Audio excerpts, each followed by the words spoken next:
Eu fui de choro a ódio nesse episódio, porque assistir o episódio em live sem entender muito o que estava acontecendo foi uma coisa, mas assistir legendado me deu uma outra perspectiva que já não foi tão positiva. E hoje a gente vai falar sobre o episódio número 39 de Hanyo no Yashahime, que corresponde ao 15º da segunda temporada, e sobre todas essas informações que nós tivemos, finalmente o reencontro de Moroha com Inuyasha. Tivemos também finalmente a aparição do Shippoi, a justificativa do porquê ele ficou sumido por uma temporada e meia, e também algumas revelações a respeito do plot, as motivações de Kirin-Maru e o que a gente pode esperar da conclusão desse arco dessa segunda temporada. Olá meus queridos, eu sou a Avalon das páginas Avalon Geek e vamos lá que a gente tem muita coisa para conversar hoje, lembrando que vocês me ajudam muito deixando o seu like para a gente bater a meta, que é de 700 likes, e a gente não fez isso em todos os vídeos, então já deixa o seu like aí, confere, porque de graça me ajuda a continuar fazendo os vídeos de Hanyo que vocês tanto gostam. Lembrando que você também pode ajudar ainda mais o canal compartilhando esse vídeo com seus amigos nos grupos que você participa e também se tornando um membro para a gente finalmente conseguir um editor que consequentemente vai fazer a gente ter mais vídeos aqui no canal. Enfim, vamos logo, começando com a parte mais emocionante, o começo, aquele abraço quentinho no coração que foi Inuyasha e Moroha se reencontrando. Eu achei maravilhoso como ele continua sendo o Inuyasha que a gente conhece, né? Irritado por sentir o cheiro do Sesshomaru na Toei e na Setsuna, como ele e a Moroha num primeiro momento se estranham, e eu inclusive acho que essa característica, esse comportamento dos dois foi uma assimilação ao comportamento de cães, já que eles são yokais dessa raça, né, dessa natureza. Quando você apresenta um cão novo para um cão mais velho, né, coloca os dois numa determinada casa, você adota um cãozinho mais novo e eles se estranham num primeiro momento e vão aos poucos se adaptando. Eu acho que foi mais ou menos isso que aconteceu aqui, deve ter sido essa inspiração, porque para fins de roteiro eles quiseram nos dar alguma cena cômica entre a relação de Moroha e Inuyasha, porque a gente sempre imaginou isso, o jeito dos dois, a gente imaginava que iam gerar cenas hilárias, então foi mais ou menos o que aconteceu aqui, mas eu não acho que houve qualquer tipo de rivalidade entre os dois de forma nenhuma. Eles só estavam confusos, um pouco tímidos, sem saber muito bem como agir, e são dois personagens mais infantis, diferente, por exemplo, da Agome, que já conseguiu reagir de maneira muito mais madura em relação à filha. O Inuyasha não, mas foi muito fofo a gente ver ele erguendo a filha, falando sobre como ela cresceu, sobre como ela se tornou forte, o orgulho na feição dele, sobre como a filha dele ficou forte, e ela toda feliz e ao mesmo tempo envergonhada, sabe, ter esse carinho, essa validação, esse reconhecimento do pai foi incrível. O reencontro deles foi lindo e eu acho que emociona muito a gente ter assistido esse reencontro, não só porque a gente sabe que a Moroha teve um passado muito triste, mas nos poucos episódios em que eles trabalhavam o sofrimento da Moroha, a gente sempre pôde perceber como por trás desse carisma e desse sorriso havia um passado muito triste, muito solitário, porque ela não se encaixa nem mesmo com os meio yokais, ela diz isso na primeira temporada. Realmente ela encontra a sua família, ela encontra um local no qual ela pode se sentir amada, acolhida, tanto que ela acaba dormindo no colo do Inuyasha e depois nas costas dele. Lógico, teve a questão da maquiagem da Inuyasha, mas olha o rosto dela dormindo, essa fofura, a tranquilidade com a qual ela dorme. Ela tá muito feliz, ela tá muito descansada. É como se depois de todos esses anos, esses 14 anos, ela finalmente pudesse descansar pela primeira vez como um bebezinho mesmo, por saber que está sendo protegida pelos pais. É muito bonitinho de ver isso, eu amei demais. Até porque só o fato de nós termos Inuyasha e Agome aqui já é um presente para os fãs.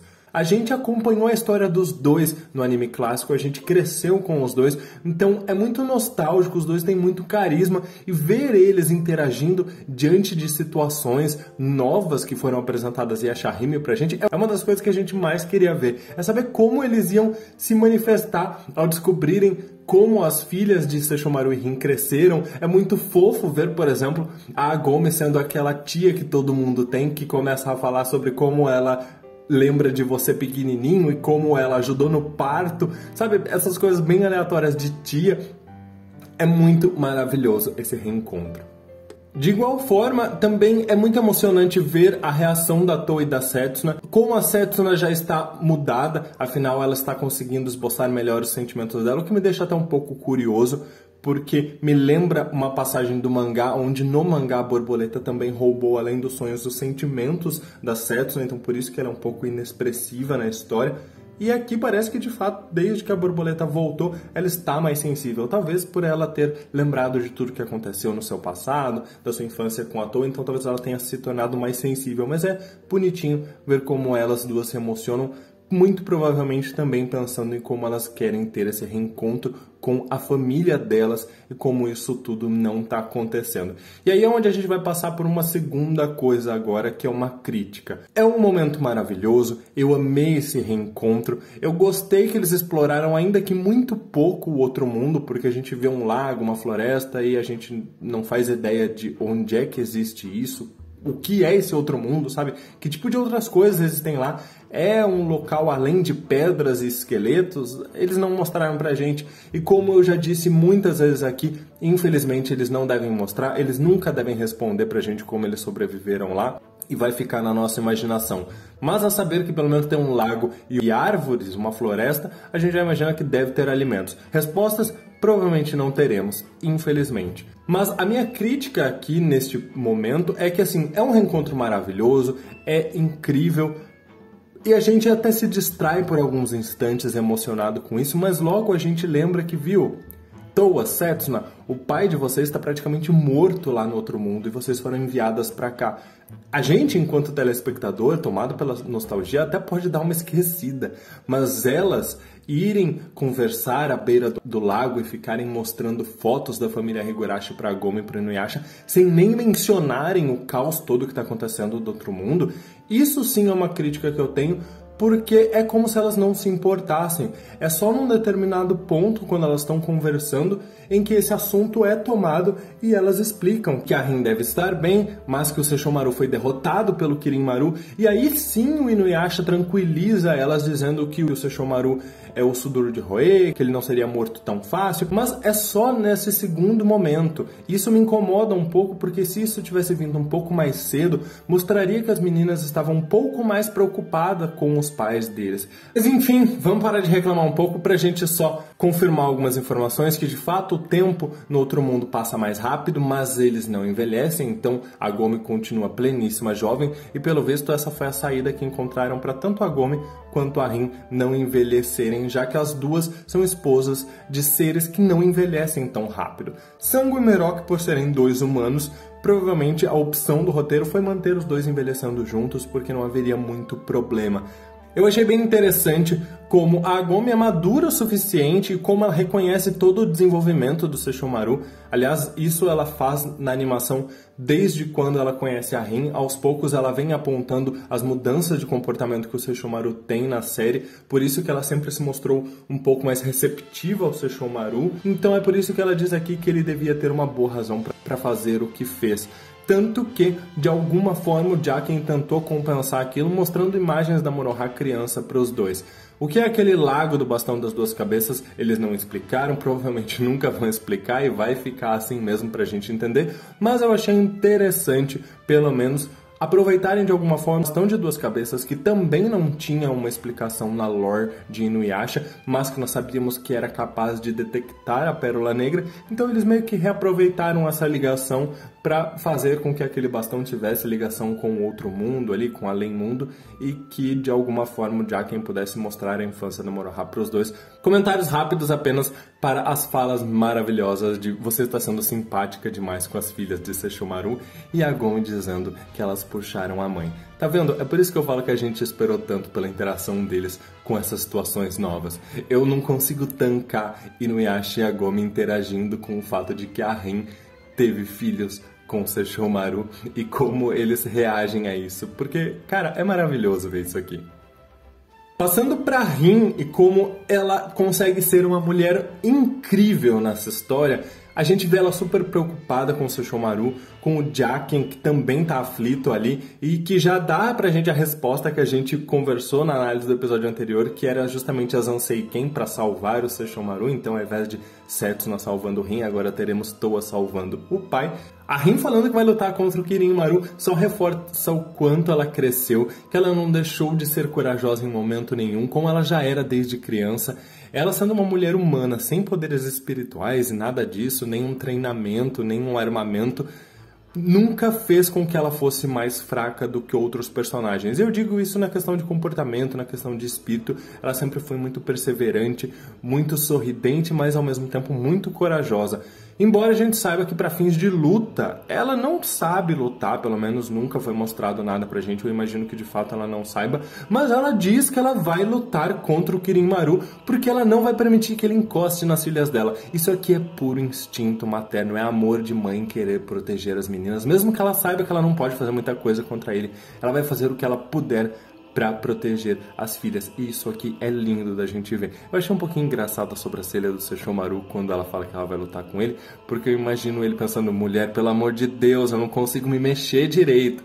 E mesmo assim ele se levantou. Mas a gente vai falar sobre isso também, porque eu amei o ataque que ele usou contra Kirin-Maru. Pode ser coisa da minha cabeça? Pode ser coisa da minha cabeça. Mas quem assistiu meu vídeo falando sobre as espadas, como elas funcionam em Hanyo no Yashahime e Inuyasha, sabem que é perfeitamente possível que este golpe seja um Souriuha, porque lembra muito o Souriuha do terceiro filme que é lançado pela Tokijin. Só que aqui com uma aura esverdeada, provavelmente por conta de ter sido lançado pela Bakusaiga, que a gente sabe que tem umas características diferentes. Vamos começar com as minhas críticas. Eu vou falar primeiro sobre Kirin-Maru. Quem me segue no Twitter sabe um pouquinho mais da minha opinião já, e eu vou deixar a Shippo para o final. Sobre Kirin-Maru, ele aparece diante da Rin, tentando mostrar uma suposta honra e educação com ela. A princípio ele se nega a enfrentá-la, porém a gente já sabe desde o episódio que não é bem assim. Kirin-Maru aqui, ele mostra simplesmente aquilo que a gente já conversou na análise do episódio passado, que era a hipocrisia. Porque ele fala que ele não vai lutar com ela, que ele não gostaria de atacá-la, e simplesmente ele saca a espada dele. Uma espada de energia demoníaca, a Bakuseiken, muito poderosa para lutar contra uma humana totalmente desprotegida. Se ele quisesse só pegar a pérola e tirar a Rin do caminho dele, ele podia dar um empurrão nela, ele podia fazer qualquer coisa para de repente deixá-la desacordada sem machucá-la. Mas um yokai deste nível de poder levantar uma arma poderosa como essa contra uma humana indefesa só mostra para mim que de fato ele não passa de um hipócrita, porque ele não tem honra nenhuma. Mas a minha grande decepção em relação ao Kirin-Maru, eu não digo necessariamente em relação ao personagem, mas em relação ao caminho em que a Sunrise está adotando para ele, é justamente a motivação. Vamos recapitular algumas coisas. Desde a semana passada, quando o Kirin-Maru mostrou alguns comportamentos um pouco mais nítidos, que ele já vinha tendo ali, mas ainda de forma sutil, em relação a não ser tão honrado quanto ele parecia ser, a gente já estava conhecendo essa outra faceta do personagem, entendendo que de fato, como eu falei até na semana passada, ele precisaria de atitudes mais cruéis, mais covardes para se tornar um vilão odiado. Pelo menos é isso que o roteiro está adotando, porque parece que a ideia de ser um personagem honrado, que inclusive cativou muitos fãs na primeira temporada, não ia funcionar muito bem para ele se estabelecer enquanto vilão. Tanto que nós sempre entendemos que a Zero tinha muito mais um caráter vilanesco do que o Kirin-Maru. Mas eu não vou me estender nessa discussão aqui, porque ok, a gente já entendeu, o roteiro precisa que o Kirin-Maru seja cada vez mais odiado para se estabelecer como vilão. Agora, a minha grande crítica com a maneira como a Sunrise vem trabalhando o Kirin-Maru é justamente que nós saímos de um personagem extremamente inteligente, que até então, ainda que não fosse algo honesto, ainda que fosse talvez uma hipocrisia, era educado, era cordial, era respeitoso. E eu falo inteligente não só pelos conhecimentos dele, porque a gente vê ele lendo, estudando, mas também pelas entrevistas que o pessoal da produção do anime deu pra gente ao longo de toda a primeira e a segunda temporada, mas também pelos conhecimentos que ele tem através de Osamu Kirin, já que, sendo uma parte dele, tudo que Osamu Kirin vê, houve também é transmitido para Kirin Maru, principalmente em relação a conhecimentos que normalmente não se detém na era feudal. Tanto que já foi dito pra gente numa entrevista que Kirin Maru e Yagome, além da Toa, eram os únicos que tinham conhecimento de que a Terra é redonda. E isso, inclusive, é dito em um dos episódios, quando ele está passeando com o Arion. Então, é algo que estabeleceram um vilão inteligente pra gente, mas logo em seguida a motivação dele se parece muito da não inteligente, para não usar uma palavra que talvez o YouTube me censure. Isso porque ele acreditar que ele vai se estabelecer como mais forte, e aí, ok, faz parte da personalidade dele em querer provar que ele é o mais forte. A gente vê essa questão do ego dele sendo trabalhada, principalmente nesta segunda temporada. Até aí, ok, mas acreditar que ele, de fato, tem ideia de que irá conseguir destruir o cometa como um todo e não apenas um fragmento, e assim ele será respeitado por humanos e yokais, é algo que não me desce. Primeiro porque Kirin Maru sozinho não conseguiu destruir um fragmento do cometa, que dirá o cometa num todo. Ele precisou da ajuda de Tuga, assim como Inuyasha e Sesshomaru precisaram unir forças, e ele sabe muito bem disso. Inclusive que em ambas oportunidades o Meidou se mostrou muito importante para destruir os yokais que vinham do cometa, e se dependesse do Kirin Maru, Inuyasha e o Meidou estariam destruídos, porque quem lançou o Inuyasha para a Pérola Negra dizendo que o Meidou seria o último mais tarde foi o próprio Sesshomaru. Então, me parece que Kirin Maru não pensou em como ele vai destruir o cometa, porque ainda que você me diga, mas Osamu Kirin está lá na Era Moderna, mas será que seria suficiente para destruir o cometa como um todo, já que 2 yokais no nível de Kirin Maru eram necessários para destruir um mero fragmento? E como Osamu Kirin iria lutar? Várias perguntas que me deixam com muita dúvida em relação a quão isso de fato sempre foi a motivação de Kirin Maru, ou a Sunrise simplesmente decidiu isso de última hora e foi a justificativa mais fácil para o roteiro. E eu falo justificativa mais fácil porque dizer que o vilão, ao invés de voltar no tempo, colocar todo o tempo e espaço em risco para salvar a filha, o que seria uma justificativa emocionada, mas ainda assim compreensível, não usar isso, deixar isso de lado, sendo que eles tinham tudo para poder usar isso. Inclusive porque introduziram Arion, fizeram toda uma construção prometendo pra gente em entrevistas que nós compreenderíamos mais do Kirin Maru a partir do momento em que entendêssemos o seu lado enquanto pai. Tudo isso que eles trouxeram pra gente na segunda temporada ser jogado no lixo pra agora dizer que ele é simplesmente um yokai egoísta que acredita que conseguirá ser venerado como o mais poderoso por destruir um cometa. Sério, não faz sentido pra mim. É simplesmente a rota mais rasa e mais fácil que o roteiro quer para não desenvolver um personagem. Mas me deixa muito chateado perceber que a própria Sunrise se contradiz, já que lá no começo da primeira temporada, yokais como Myuga diziam que Kirin Maru jamais faria algo como trazer a Era Decadente. E aqui a gente tá vendo que sim, ele faria isso sim, é do perfil dele. E não existe uma boa motivação. Porque nós poderíamos comprar essa ideia de que Kirin Maru está sendo hipócrita, que ele está agindo de acordo com tudo aquilo que ele sempre criticou. Nós poderíamos comprar tudo isso desde que houvesse uma motivação plausível. Eu brinquei no Twitter falando que Naraki tinha motivos melhores porque de fato ele tinha. Ele tinha uma motivação sentimental que era muito mais densa, que aprofundava o personagem e trazia pra gente um panorama que nós não tínhamos até então de quem era Naraki para justificar tudo que ele fez. E ainda assim Naraki não colocou o tempo e espaço em risco como Kirin Maru está fazendo, simplesmente para provar que ele é o mais forte. É condizente com o personagem, principalmente em relação aos últimos acontecimentos, em como ele tenta se provar o mais forte só enfrentando os fracos, em como ele diz que não vai enfrentar a Rin, mas ao mesmo tempo se dá ao trabalho de erguer a sua espada demoníaca contra ela, estando totalmente desprotegida. Eu concordo que sim, é condizente com a estrutura e com o desenvolvimento que eles vêm nos apresentando ao personagem, mas ainda assim é o caminho mais raso, é o caminho que não desenvolve o personagem, é o caminho que torna ele um personagem completamente desinteressante, é um caminho que torna a trama num modo geral desinteressante. Eu fico muito decepcionado com esse caminho do roteiro, porque é um caminho preguiçoso e que frustra a gente porque nós tivemos uma apresentação de um personagem muito interessante, principalmente sabendo como eles poderiam ter trabalhado o Kirin-Maru, porque a própria Zero conseguiu ter um arco de redenção, um arco que aprofundou e trabalhou muito mais a personagem e que fez com que ela ganhasse muitos pontos com os fãs de Ashahime, fazendo com que ela se tornasse uma vilã digna, ao ponto de que Kirin-Maru vem seguindo na onda contrária. Ele vem perdendo esse estrelismo e se tornando cada vez um vilão mais fraco em questão de roteiro, e isso faz com que a trama, num modo geral, se torne mais fraca. De modo que uma redenção deste personagem perde muito o sentido, ao meu ver. Se fosse pelas motivações que nós acreditávamos ligadas a Rion, eu acreditaria muito mais em uma redenção de Kirin-Maru. Agora, a redenção de um personagem que tem uma motivação como essa, pra mim, parece muito mais improvável. Para finalizar esse vídeo, que já deve estar enorme, eu quero falar um pouquinho sobre o Shippo.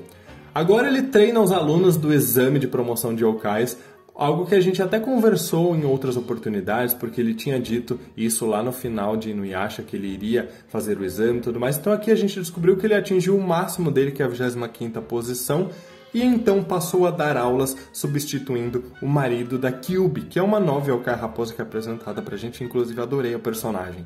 Ele deixou a Kyuubi, que deve ser uma raposa de alto nível, procurando por Inuyasha e Agome, enquanto substituía o marido dela dando aulas, mas eu achei meio conveniência de roteiro, porque só agora ela ficou sabendo que a Moroha é uma caçadora de recompensas. Mas, enfim, temos que considerar que ele deve ter perdido um certo contato com a Kaede, já que ele era muito próximo de Inuyasha e Agome, assim como de Miroku Sango, que foram viver suas vidas, e aparentemente desde que Inuyasha e Agome sumiram e que ninguém teve mais notícias, o Shippo não deve ter voltado lá para o vilarejo onde a Kaede mora. Que me parece ser o mais plausível aqui, já que ele precisa até de uma magia de alto nível para poder voltar para o lugar das lembranças dele com Inuyasha e Agome, dando a entender que ele não sabe o caminho, que ele nem se lembra como voltar para lá. E, ok, porque foi mais ou menos o que fizeram com Sango, com Miroku, já que ninguém sabia se a Moroha estava viva, se Inuyasha e Agome estavam vivos, então por isso que, como ninguém teve notícias, eles seguiram suas vidas e provavelmente foi o que o Shippo fez também. Mas essa conveniência de roteiro de só agora que o Ubi ficar sabendo que a Moroha tá caçando recompensas e ele decidir ir lá foi um pouquinho forçado, mas o pior mesmo é o fato dele simplesmente aparecer como uma Beyblade no meio da luta, não entender o que está acontecendo e simplesmente sumir com o Takechio.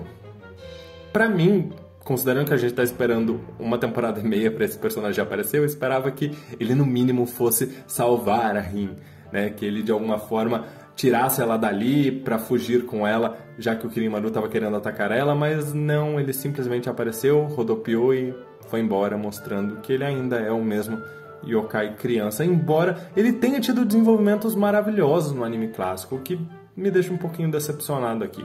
Mas pelo menos a Sunrise fez o trabalho de casa em relação ao fanservice da forma adulta dele. Não é algo que vai ser estabelecido para sempre, não é a forma original dele, mas só de saber que agora ele pode usar essa forma sempre que ele quiser, já que parece que ele se tornou muito mais poderoso enquanto yokai raposa, já me deixa muito feliz, porque é uma forma bem interessante. E parece que no próximo episódio ele vai estar próximo ali da Kinu, da Jokuto, e isso pode ser um gancho para que a gente aos poucos vá reunindo a turminha clássica, né? Inuyasha e Agome saindo da Pérola, Sango e Miroku talvez voltando junto com Shippo. Eu tô bem curioso para ver como isso vai funcionar. Mas essas são as minhas considerações, desculpa se teve muito desabafo de frustração. Eu quero saber a opinião de vocês, principalmente, para saber se eu sou o único que ficou frustrado com isso ou se vocês interpretaram de alguma outra forma, mas eu realmente achei bem raso.